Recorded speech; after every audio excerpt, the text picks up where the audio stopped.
আসসালামু আলাইকুম। আজকে দেখাচ্ছি দারুণ মজার আলু দিয়ে তেলাপিয়া মাছ রান্না করা।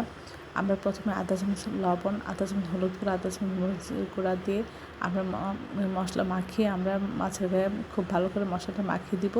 তারপরে আমরা তেল ভালো করে গরম করে তেলের মধ্যে দিয়ে এক পাশ ভেজে উল্টিয়ে অপর পাশ ভেজে নিব।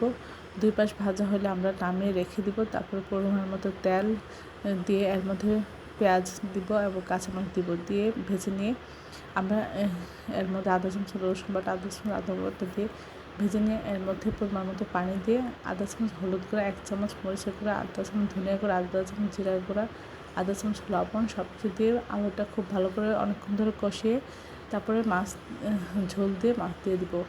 এক পাশ রান্না হলে ওটি অপর পাশ রান্না করে নেব। তারপরে ঝোল কমে সব কিছু ঠিকঠাক হলে আমরা নামিয়ে পরিবেশন করবো। নামানোর আগে আদা চামচ জিরা গুঁড়া দিব, এতে টেস্ট বেড়ে যাবে।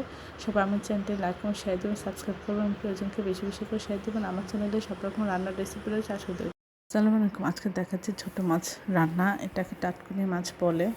আমরা তেলের মধ্যে পেঁয়াজ কাঁচামরিচ দিয়ে একটু ভেজে নিয়ে এর মধ্যে আদা চামচ আদা বাটা, হলুদ গুঁড়ো, আদা চামচ মরিচ গুঁড়ো, আদা চামচ লবণ দিয়ে মাছটা একটু মাখিয়ে নিয়ে আমরা তেলের মধ্যে সামান্য কিছুক্ষণ দিয়ে রাখবো।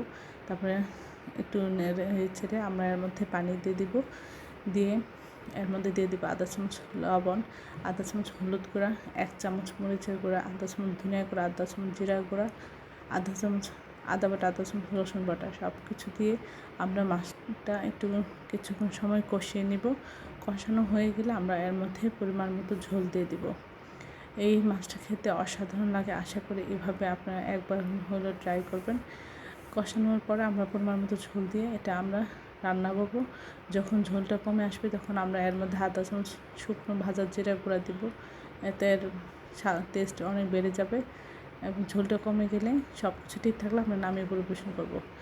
সবাই এটা খেতে অসাধারণ লাগে, আশা করি একবার হলেও এই রেসিপিটা করে খাবেন। সবাই আমার চ্যানেলটি লাইক কমেন্ট শেয়ার দেবেন, সাবস্ক্রাইব করবেন এবং প্রিয়জনকে বেশি বেশি করে শেয়ার দেবেন। আমার চ্যানেলে সব রকম রান্নার রেসিপি রয়েছে, আশা করি দেখবেন।